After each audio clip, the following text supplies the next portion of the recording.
Hello and welcome to my new Muddy Puddles guide.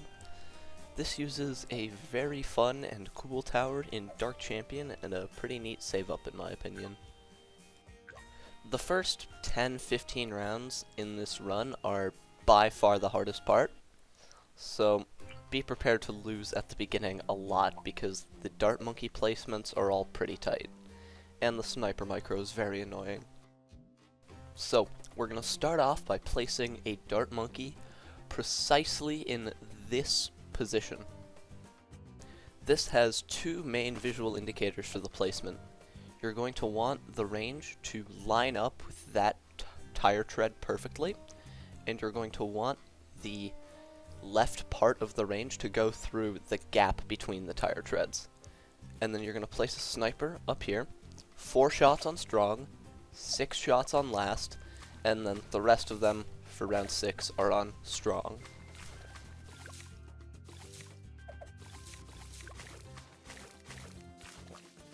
And then set it to last, and your dart monkey to last, 4 shots on last, 5 shots on first, and then the rest on round 7 are on strong. The dart monkey placement is incredibly precise. It's not pixel perfect, but it feels like it. And then before round 8, you're going to place another sniper right up there and set it to last. As I was saying earlier, the dart monkey feels pixel perfect, but once you get down the visual indicators on how to do it, you'll get it pretty much every time. For round 9, set both snipers to strong, and then place a dart monkey right over here. This one doesn't really have too many good visual indicators, but set it to last as well, and then you want it to line up with the thing on the outside, and you kind of want the arm and the outline of the pond to make a smooth line. And for your left sniper, it should have 9 shots on strong, 1 shot on first, 1 shot back to strong, and then set it to first for the rest of the round. Before round 10, set both snipers to last and your right dart monkey to first, and then place a dart monkey as quick as possible right over here. You want the range to go through the middle of the second most right track and set it to last. The moment you reach $155, set both snipers back to strong. You might also have to switch one back to first at some point to catch a leak, like I did here, but that doesn't happen too often. If you've passed round 10, you've gotten past by far the hardest part of this map. The rest is fairly simple. Before round 12, place another dart monkey right over here so that the placement looks like it'll shoot down a straight line on the second most left track, and that the outside of the range touches the outside of the pond. You shouldn't have to micro on round 12, but on round 13 you might have to micro some snipers like I did here. Place Geraldo as soon as possible during round 14. You're also going to want to have his range touch the left side of the second most left track. And then if you place Geraldo correctly and everything else correctly, you shouldn't have to micro round 14. And then for round 15, you also shouldn't have to micro, but you're going to want to place a shooty turret as right as possible and as bottom as possible, and set it to last. Very important to beat the round. And then for round 16, place a spike on the right side, and that's all. These spikes don't always get used, but if you don't use them now, they might get used on round 22 as well, so it's important just to have them anyway. And then don't place that sub. At some point before round 18, place a shooty turret right over here. You're going to want to have it as right as possible. Keep it on first for now, And you want the outside of the range to touch the right edge of the left tire tracks. And if it's on first, you shouldn't have to micro around 18.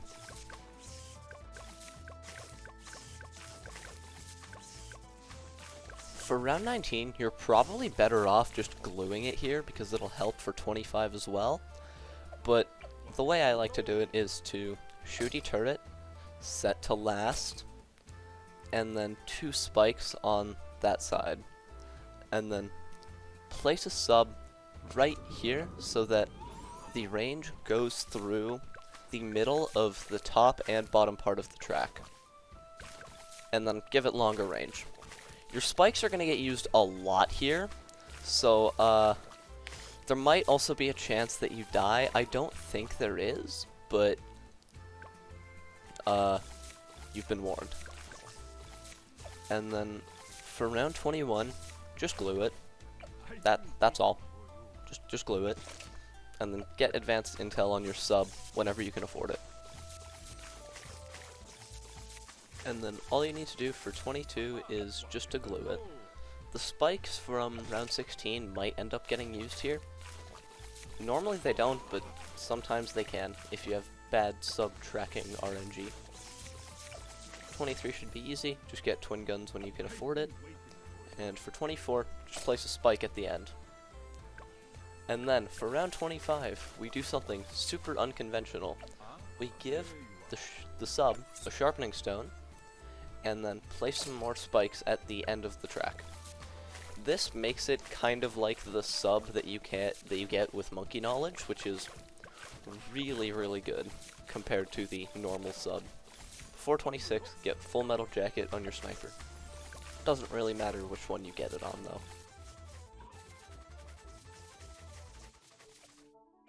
Get airburst darts when you can afford it.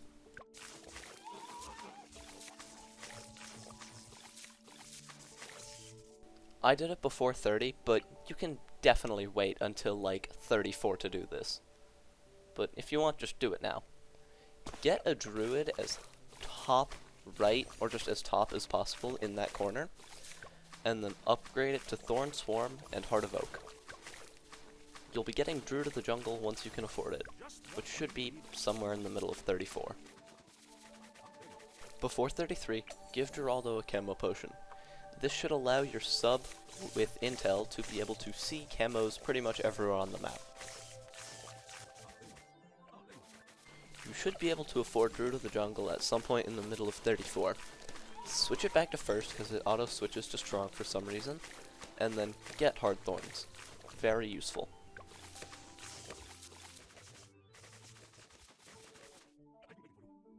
Before 36, give your druid some pickles, and upgrade your left top dart monkey to camo.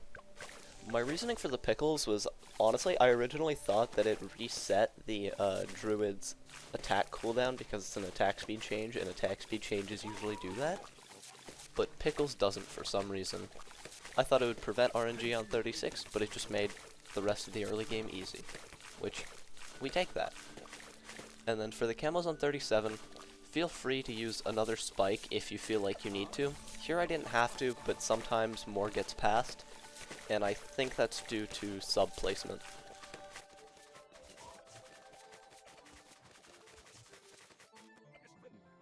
Before round 40, place a Maelstrom right over here, and then place a village here as low as possible without moving it too far left. Geraldo should not be in range.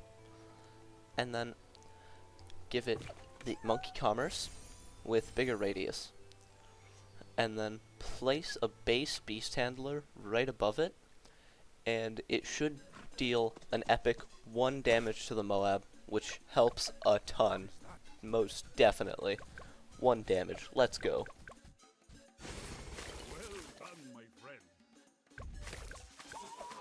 And then at some point before round 42, upgrade your Beast Handler to Golden Eagle, and set the grab point.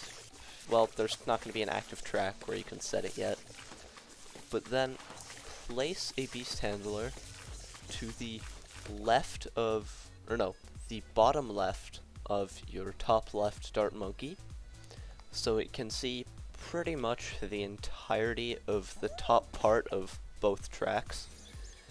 Get Geyer Falcon and merge it. Get one below that to where its range goes slightly off screen, and Geyer Falcon and then merge it into your Golden Eagle. And then get another one below it there, and then Geyer Falcon and merge it. And now you have the Golden Eagle, which kinda sucks, but isn't the worst tower in the game, like Blade Lord. And then for 43, glue the left side and move your bird's grab point to the start of the track. You're going to switch the bird's grab point to the start of the track every single round. Except a few, but just do it every round to be safe. And then place a shrapnel shot, even faster firing sniper as bottom as possible while still in range of the village, and inside of that track curve thing.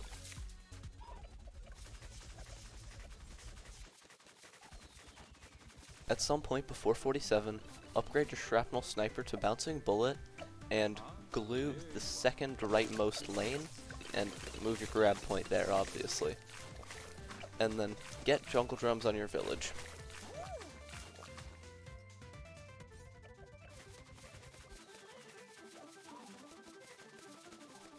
Before 49, give your bouncing bullet a sharpening stone.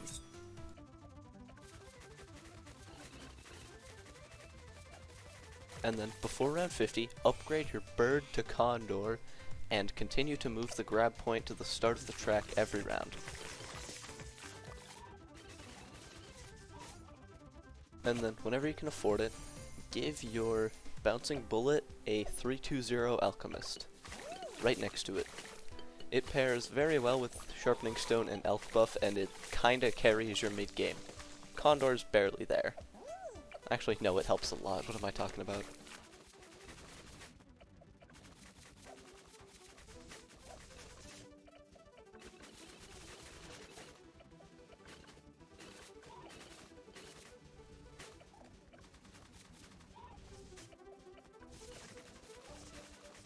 Whenever you can afford it, place a super monkey in between Geraldo and your village, and upgrade it to Dark Knight with Plasma Blasts when you can afford it. And then, you're not going to want to use a hero cape on a Dart Monkey because those can only be upgraded to tier 3, and you're getting this one to Dark Champion later, so yeah, you need an actual super monkey here, which is kind of annoying. And then just get Plasma Blast when you can afford it. 59 doesn't usually get as sketchy as it does here, but you should still win pretty much no matter what, unless you get the worst AMD RNG imaginable. And then for pretty much the entirety of the mid game, you're going to move your Dark Knight between 3 main positions. For rounds that are on the leftmost track, you're going to move it to where I end up moving it here. And for rounds that are on the second leftmost track, you're going to move it to where it was before. For rounds that are on the second rightmost track, you're going to put it where you originally placed it. And then for rounds on the right lane, you're going to place it right above your condor. You'll see me do that in a bit. But I would just recommend moving it to where I move it every round, because that's probably the most consistent place. And then before 63, give your bouncing bullet a new sharpening stone, and then jam all 3 glues at the front of the track. This should keep all of 63 glued, because if you don't have all 3, I think not all of it gets fully glued. Everything until 75, you don't really have to do anything except moving your bird's grab point and your Dark Knight location. So, there are a few rounds you should watch out for during this time. 71 sometimes gets close, but doesn't usually happen for me. But I think it happened once where it got kinda close. 73 might also get close sometimes, possibly. just because of the nature of the round and how Condor deals with it.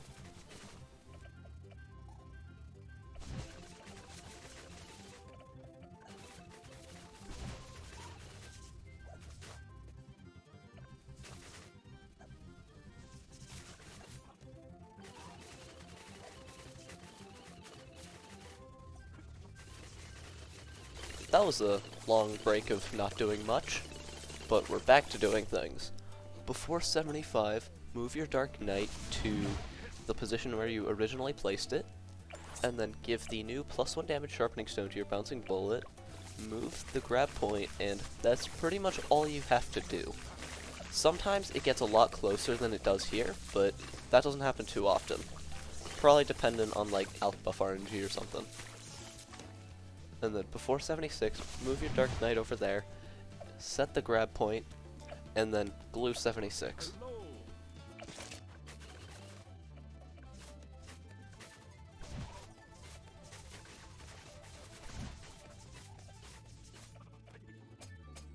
Before 78, place 3 or 4 spikes on the bottom, and then use a Maelstrom for the first wave.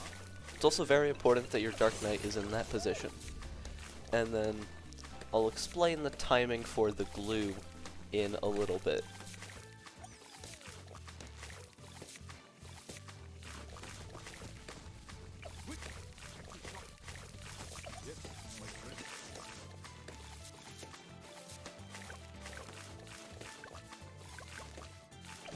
About 8 seconds after the BFB gets popped fully, you're going to want to place a glue at the front of the track.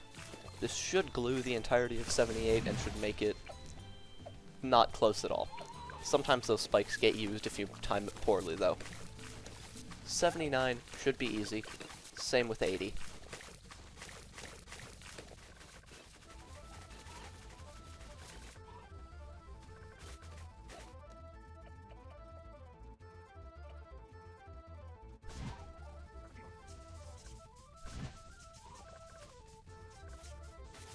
'81 and '82 are the 2 sketchy rounds of the run. '84 is also a bit sketchy. But for '81, you're going to move your Dark Knight directly to the left of the village, and move your Condor's grab point up there. '81 always looks like you're going to leak, but you never do because Condor just comes in and saves the day. Not sure exactly how, but don't move your Dark Knight there just yet. You need to be able to fit it there for 82 though, so yeah.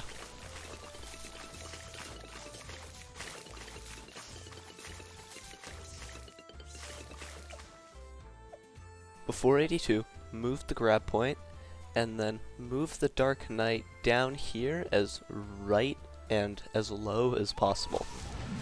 You can also put a few spikes at the end of the track just to be 100% safe. Not always needed though.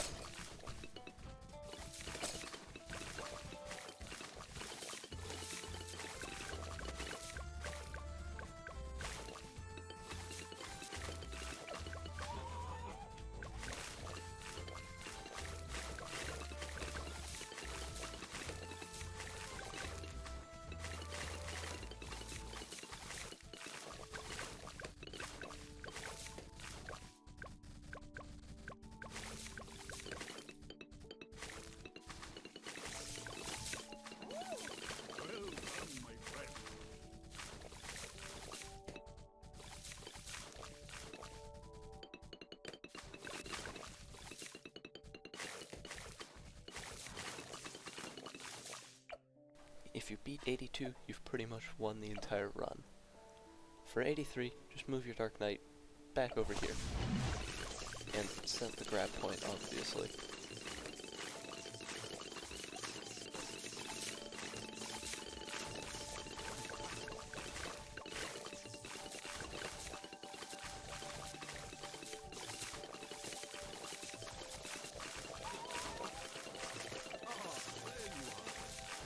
'83 doesn't usually get this close, but sometimes it does, like it did here.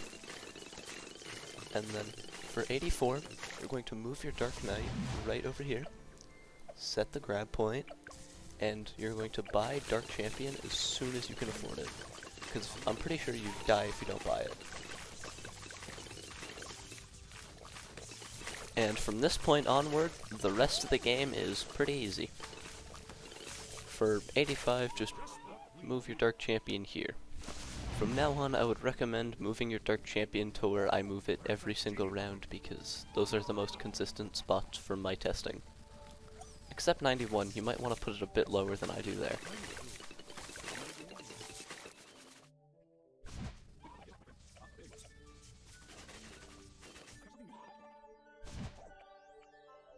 Before 87, place an engineer right here inside of the range of the discount, and upgrade it to cleansing foam, and you're going to get overclock when you can afford it.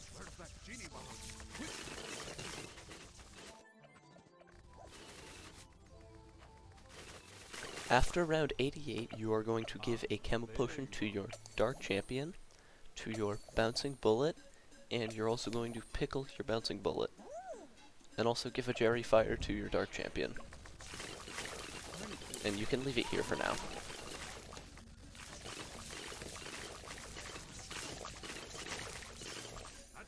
Before 90, move your Dark Champion right there.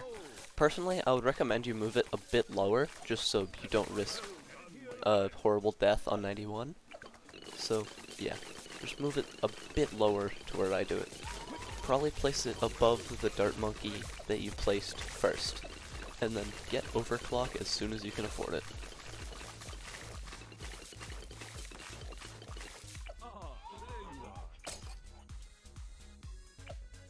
And from now on, you're going to keep your Dark Champion permanently overclocked. Just overclock it whenever the ability comes off cooldown. Since it's tier 4, it has 100% uptime on the ability. And then, before 93, place a Glue Gunner in the same spot that you originally placed your Dark Champion, because you don't need it anymore. Or you don't need that spot anymore, at least. And then get Glue Splatter and set it on Strong. And give it a Chemo Potion, because why not? This glue is also most definitely not needed, but it might help a little bit sometimes, I guess.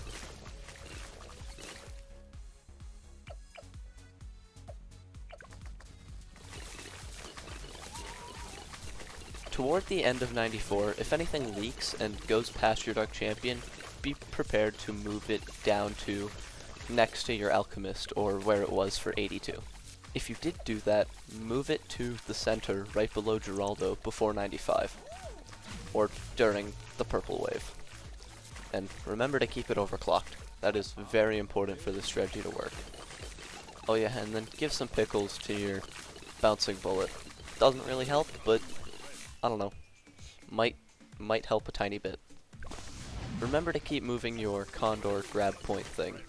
Very important that you continue to move that, just so random things don't get split onto different tracks.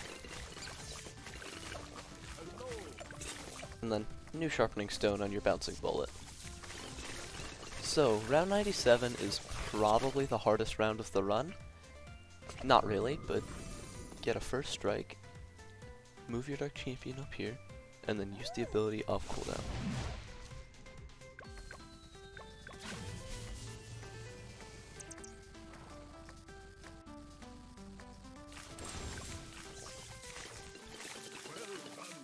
And then, for round 98, move it right over here.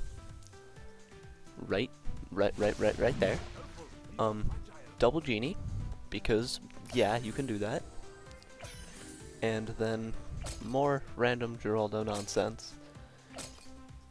You do need to preserve 2, maybe even 3 Maelstroms. But, because you're gonna use them this round, and then just place any other Geraldo items you like. You definitely have the money. And you're going to use a Maelstrom once you start to get overwhelmed. Usually it's right about when all the ZOMGs are popped. Use 1 Maelstrom, and then feel free to use 2 more if you want. For round 99, move it up here, because this is going to be a good spot for round 100. And then reapply the Jerry Fire. And then, now, for the mighty round 100. First strike, and then use a rejuve potion, and then don't first strike again, but first strike when the bad has fully turned left.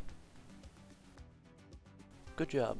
You should now have your Muddy Puddles black border using a very cool strategy.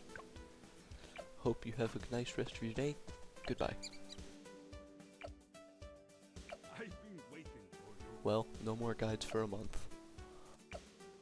And then after that month, I'm gonna start working on some bigger projects.